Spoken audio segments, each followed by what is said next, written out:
భారతదేశం నా మాతృభూమి, భారతీయులందరూ నా సహోదరులు. ఇది మనం చిన్నప్పుడు ప్రతిరోజు పాఠశాలలో ప్రతిజ్ఞ సమయంలో చెప్పుకున్న మాట, చేసిన ప్రతిజ్ఞ. మరి ఈరోజు ఏమవుతుంది?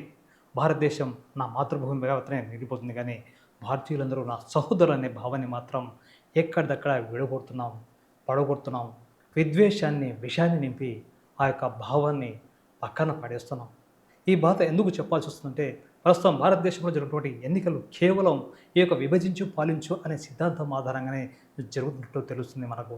సాధారణ ప్రజలు, సామాన్య ప్రజలు సైతం ఈ విషయానికి పూర్తిగా ఇప్పుడే అర్థం చేసుకుంటున్నారు.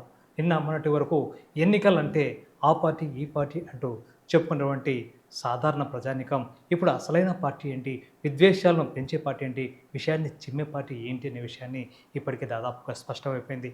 ఇప్పుడు మన భారతదేశంలో మన భారతీయ సహోదరుల మధ్య మనం భిన్నత్వంలో ఏకత్వం అనే భావంతో బతున్నాం.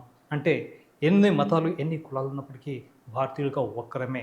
మరి ఎన్నో తరతరాలుగా, యుగాలుగా భారతదేశంలో అందరం కలిసిమెలిసి ఉంటాం. కానీ ఇప్పుడు వచ్చినటువంటి నయా రాజకీయ పార్టీ నాయకులు మతాన్ని, మతంలో ఉన్నటువంటి భావాన్ని, ప్రజల మధ్య ఉన్న విద్వేషాన్ని రెచ్చగొట్టి తమకు అనుకూలంగా మలుచుకోవడమే దారుణమైన విషయం. అసలు రాజకీయాలకు, మతాలకు ఏ మాత్రం పొంతన ఉండకూడదు.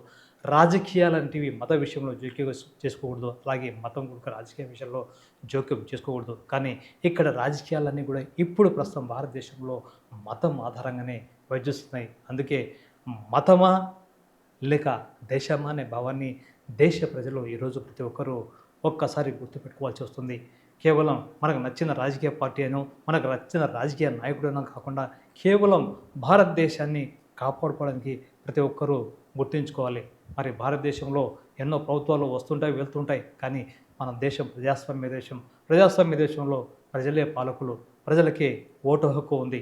మనం సాధారణంగా దేశ పరిపాలనలో పరిపాలకుడు బలవంతుడైతే వాడు బలవంతుని చేసింది మనమే. అంటే ఓటరుగా ఓటు వేసి గెలిపించింది, ఆ బలాన్ని పెంచింది మనమే. అంటే ఎంతటి బలవంతుడైనా మన ఓటరు మనమే బలవంతులం తప్ప మనం ఎన్నుకున్న నాయకుడు ఎప్పటికీ బలవంతుడు కాదు. అందుకే రాబోయే ఎన్నికల్లో దేశ ప్రజలు దేశాన్ని రక్షించుకోవడానికి కోసం మత విద్వేషాన్ని, మత విషయాన్ని ఇచ్చిపోయేటువంటి నాయకులకు తగిన బుద్ధి చెప్పే విధంగా రాబోయే రోజుల్లో మతమా, దేశమా అనే భావాన్ని గుర్తుపెట్టుకొని మతం కంటే మానవత్వం కన్నా కూడా దేశమే గొప్పదన్న విషయాన్ని ఖచ్చితంగా ప్రతి ఒక్కరూ చాటి చెప్పాల్సి ఉంది. అందుకే విఘ్నతగా ఆలోచించి మన మధ్య సోదరభావంతో బతుకున్న మన మధ్య ఈ యొక్క విద్వేషాన్ని పెట్టి రెండు భాగాలు విభజించి ఈ యొక్క ప్రజలను రెచ్చగొడుతున్న వారిని ఖచ్చితంగా సమాధానం చెప్పాల్సి ఉంది. అందుకే మనం కూడా ఈ యొక్క దేశవ్యాప్తంగా అధికార పార్టీకి వ్యతిరేకంగా, ముఖ్యంగా విద్వేషాన్ని, విషయాన్ని ఈ యొక్క ప్రజల మధ్య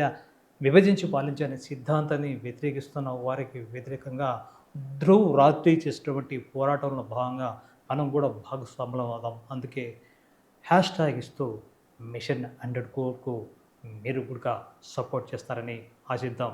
ఓ భారతీయుడా, నిన్ను ఎన్నుకున్న పాలకులు, నువ్వు ఎన్నుకున్న పాలకులు ఎన్నటికీ బలవంతులు కాదు. ఓటరుగా ఉన్న నువ్వే బలవంతుడివి. ఆ విషయాన్ని గుర్తుపెట్టుకుని రాబోయే ఎన్నికల్లో ఖచ్చితంగా మంచి నాయకత్వాన్ని ఎన్నుకుందాం, దేశాన్ని రక్షించుకుందాం, రాజ్యాంగాన్ని కాపాడుకుందాం. మీకు నచ్చితే షేర్ చేయండి, లైక్ చేయండి, మా ఛానల్ను సబ్స్క్రైబ్ చేయడం మాత్రం మర్చిపోకండి. జై హింద్.